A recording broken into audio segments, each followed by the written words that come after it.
right, welcome back to Duskwood, episode 7. This is part 5. And before I get into anything, I gotta say the intro with the skull in the background, I think it's creepy, but it might actually point to something that might happen in the story. Skull in the background.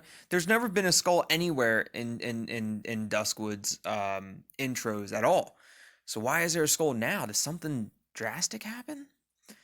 Anyways, what we have in store for you guys today, we are going to complete the mini game, the first of the second part of episode 7.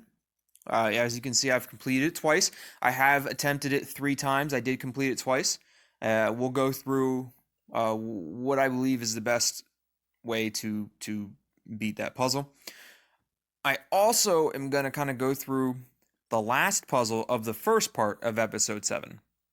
Now, if you complete the 5 puzzles, all 3 attempts, then you don't need to do the 6th puzzle.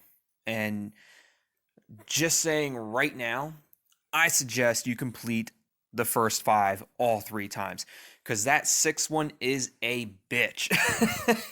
It is a pain in the ass. I've attempted it probably like 5 times now, and as you can see, I've only got the 2 wins, and I've got to say I think I got lucky. I think I got lucky with both those wins. So I'm gonna go through that puzzle as well with you guys, but I might not beat it. I'm gonna have to get lucky to beat it. Before we do that, let's go ahead and change up our theme, and we are going to go with Marshmallow. Just because I've never used it before. It's got the cute little kitties on there, and it's going to cost 20 coins, and we got plenty of coins, so we're going to use Marshmallow. Why not? Because why not? Oh, it's so cute. All right, so we're going to complete this puzzle first. Now, as you can see, we need 23 of the, bricks, the cement blocks, whatever you want to call them.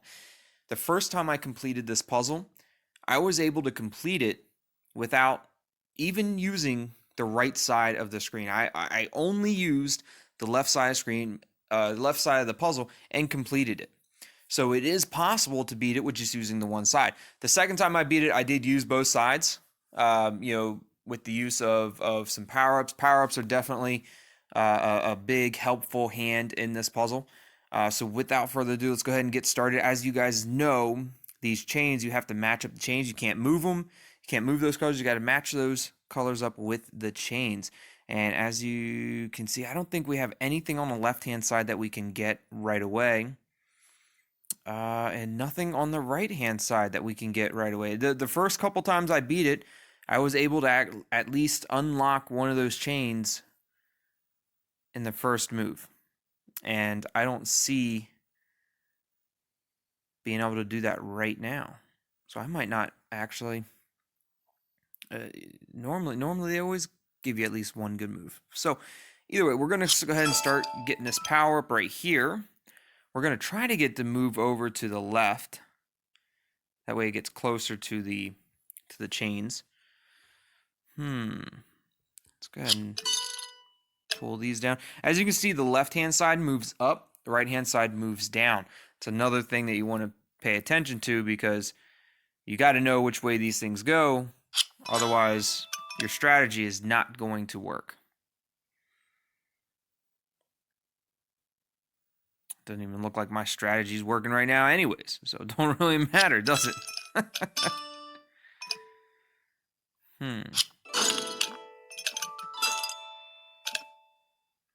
That did no. This will help.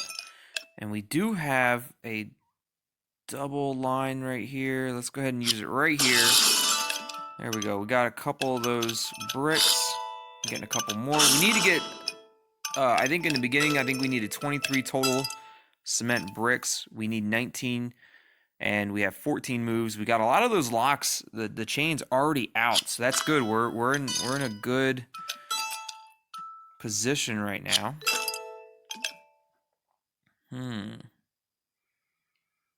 Can use that. Blow that one up. Perfect. This will give us 3 blocks. We're on the right path. We're doing pretty good so far. We just have to keep doing it.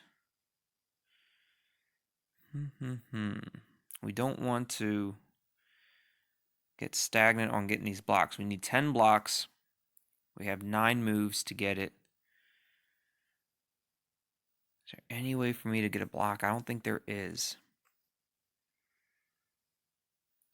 Left-hand side moves up. Right-hand side moves down.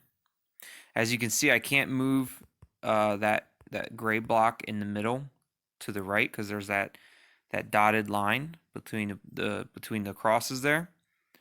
So we can't move that there. There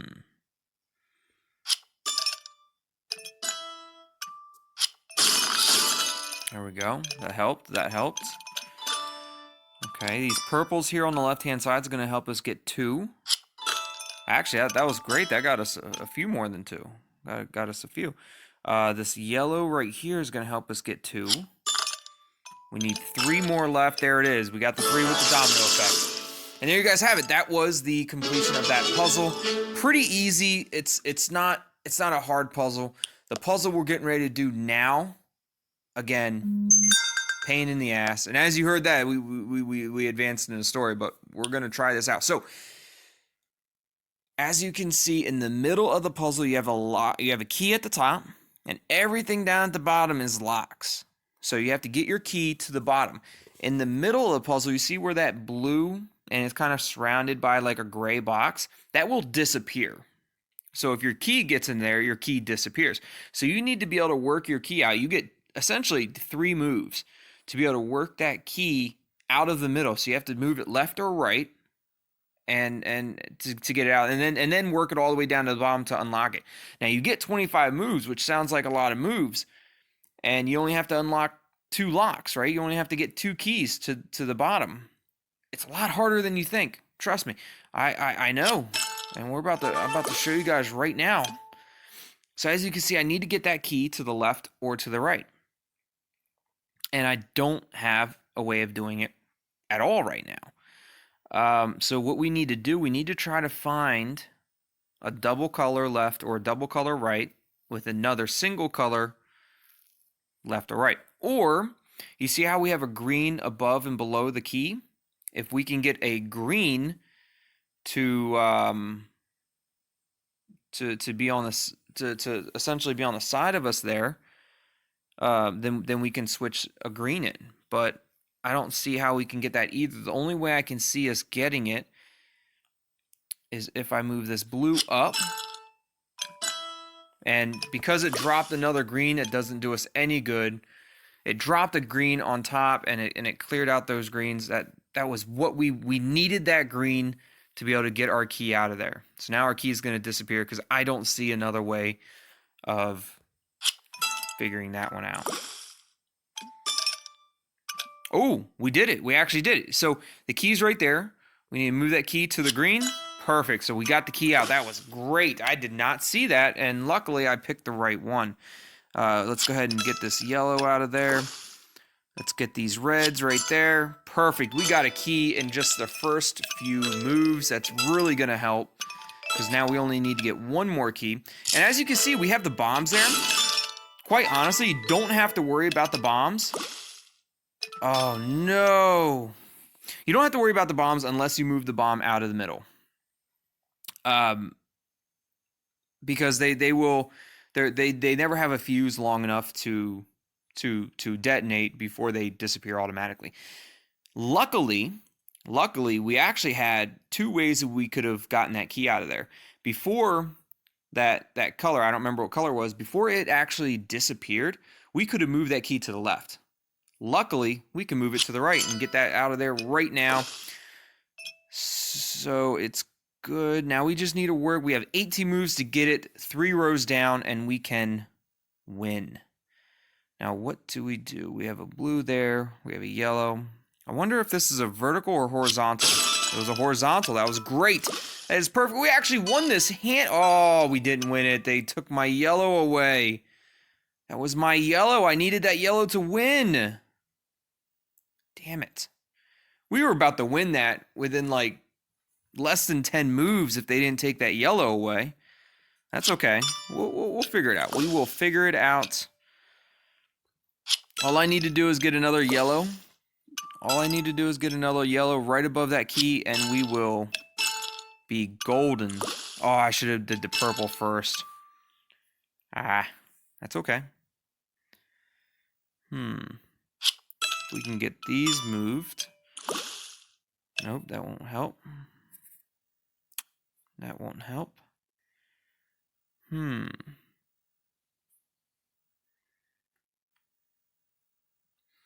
I can get it down one more row, but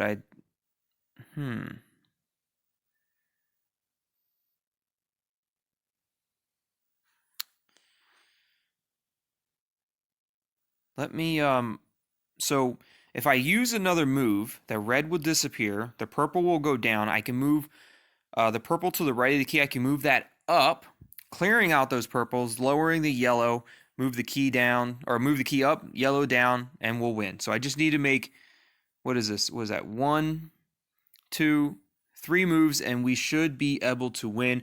I'm going to move that one over there because it's a safe move. There was one move. There's number 2. And number 3. And there's the win. Which, I'll tell you this. The first 2 times that I beat this puzzle, and luckily, I can't believe that I actually beat that and actually was able to show you guys. The first 2 times I beat that puzzle, I think I beat it with like 1 move left, and the second time I beat it on the very last move. So I got really close to losing that puzzle both times I beat it, and that time was the only time that I actually beat it like easily. Right, it looked like it was no issue at all, right? But I promise you, if you play that puzzle, you're gonna have issues with it. I had issues with it a lot, and I'm lucky to see, or I'm lucky to be able to show you guys that essentially how to complete that puzzle. So we are back in the story. Jessy reached out to us. Okay, so we last left off. Jessy. Her brother Phil was arrested. We didn't really get any information on why he was arrested. So it was a terrible murder in Duskwood 10 years ago. I had completely forgotten and never really thought about it anymore. A young girl called Jennifer Hansen was found dead in the forest of Duskwood. Right, we already knew that. I'm not sure if you've heard about it. Right, we did know about it. I know the story. We actually figured that out through Hannah's diary. Remember when we were deciphering her diary? We figured all that out. And now take a wild guess where the address in Hannah's sat navigation led me to Jennifer's mom's house. Right, because Hannah went to Jennifer's mom's house. We're guessing maybe to talk with her, to console her, to whatever she did to visit with Jennifer's mom. And in that diary it mentioned, looking into her eyes like emeralds, just like Jennifer's, right? Or I don't even think it said her name, but it was like eyes just like hers or something like that. It was cryptic, but it was something about emerald eyes, and then we had like that emerald bracelet and everything else. So did you talk to her? And yes, her name is Iris, Jennifer's mom.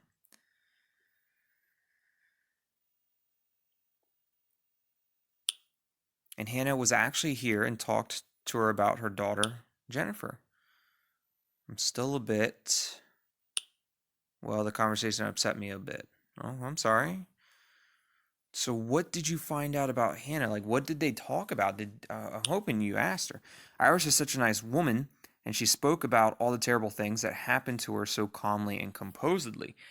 It's been 10 years, so maybe, it's sad to think about. And it's sad to, I can only imagine what the experience is like. But it's been 10 years, and maybe Iris is finally, maybe she's finally not necessarily let it go, but maybe she's finally come to peace with it. That's hard to say. But we do have some premium content right here, so yeah, so it looks like we're going to be able to get a call from Jessy. Maybe Jessy will be able to tell us a little bit about what's going on through a phone call. Oh, I love it. I love it when Jessy calls us on the phone. Listen, it's been almost exactly 10 years now since Jennifer disappeared from Duskwood without a trace. She had been on the way to her dad's, but she never got there. The whole town looked for her, without pause, until her body was found by an employee of the lumber mill. The police was so sure it was murder, until the autopsy concluded that Jennifer had injuries which not could have come from an attack on her. It turned out that Jennifer had been hit by a car, and that she had died on the side of the crash. I don't know, the driver must not have seen Jennifer on the dark road on the outskirts of Duskwood. And to hush up his crime, he buried her deep in the forest, so that she may never be found. But here's the weird part about all of this. Of course, Iris had asked Hannah about the reason she wanted to visit. Hannah told her that she believed to have been followed by the same man who also killed Jennifer. But if it wasn't murder, but an accident, then why would the same killer be after Hannah too?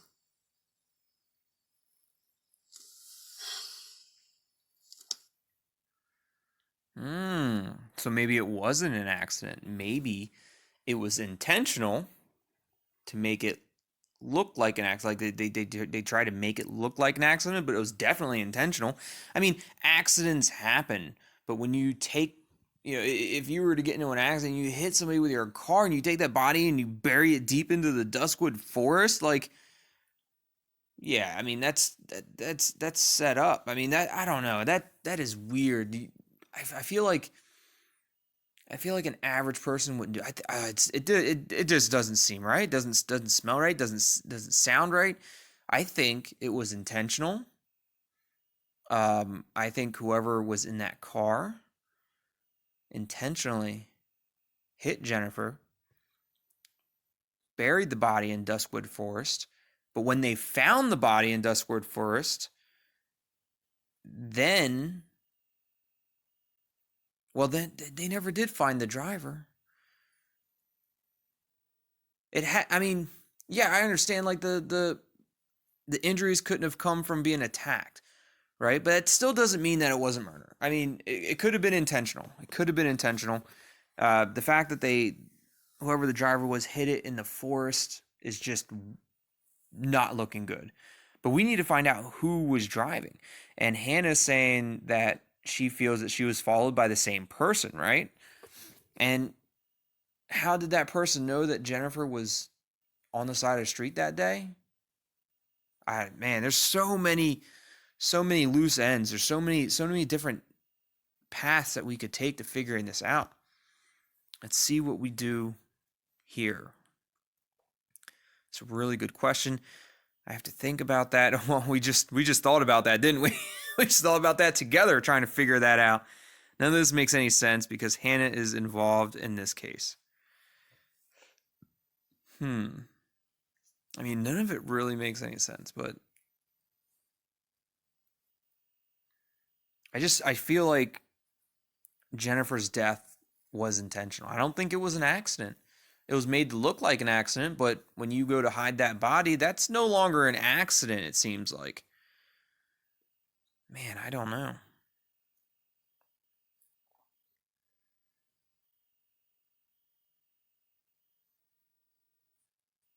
But Hannah thinks that she was followed by the same person. I have to think about this more. And Jessy has to get back to Duskwood. I want to talk to the police. Please be careful with that, or with what you tell them. What do you want to do that, or why do you want to do it? Just be careful when you talk to them, Jessy. Be careful. Don't say anything that's gonna hurt our efforts in finding Hannah. Don't say anything that's gonna, potentially give anybody any risk of getting in trouble. I want to ask them more questions than tell them things. They're pretty much just hung up on, or they pretty much just hung up on me when I called them about Phil, and the lawyer hasn't been in contact with me yet either. Oh, and I went to stop by Roger's garage. Iris told me what model the car was that was involved in the accident back then, an AMC Gremlin. So wait, do they have the car? If they have the car, then they should be able to figure out who the person is. Or do they just know what type of car it is? And how would they even know what type of car it is? They must have had gotten the car, which means the car was abandoned because they don't know who hit Jennifer. But if you have the car, then you have all the information, so you should be able to figure out who did that to Jennifer. So maybe they just, but how the hell would you know what type of car it is? I don't know. Now we're starting to get a little weird about it. Sounds rare. I've heard of that model. Never heard of it. AMC Gremlin. I feel like I've heard of it before. Older car. I feel like I've heard of it.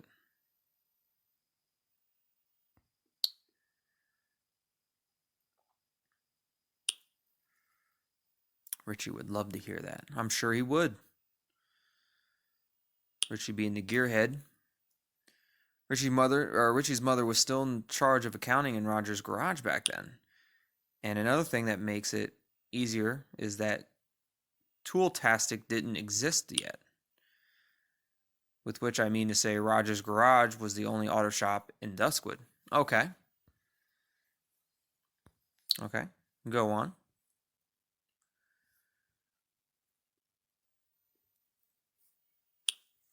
It's very unlikely the driver had been to Roger's garage with his car before the accident, which means he would turn up in the records. Very likely he would have shown up. But again, how do they know that it was an AMC Gremlin? And to top it off, I just so happen to be the current boss/secretary, or the boss's secretary, so I have full access to all of Roger's garage's records. Perfect. That's perfect. And can you just rummage through their files like that? No. Of course she can. She's the boss's secretary. She has records to all. She has access to all the files. It's perfect. Exactly. Me and Jessy are on the same page. We know what's going to happen. I'll be on my way then. Okay. See you later, Jesse Holmes. See you later, Jesse Tide.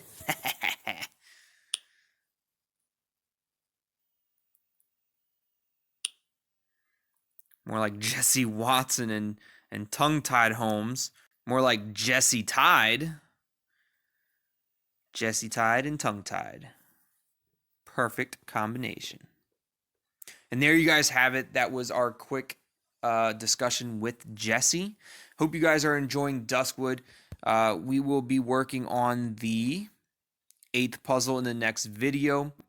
It seems like we're getting close. So it looks like we have 1, 2, 3, 4. I'm going to go with, we have roughly 3 or 4 videos left until we get to the end of episode 7. And just to give you guys a heads up, I will be live streaming the finale of episode 7.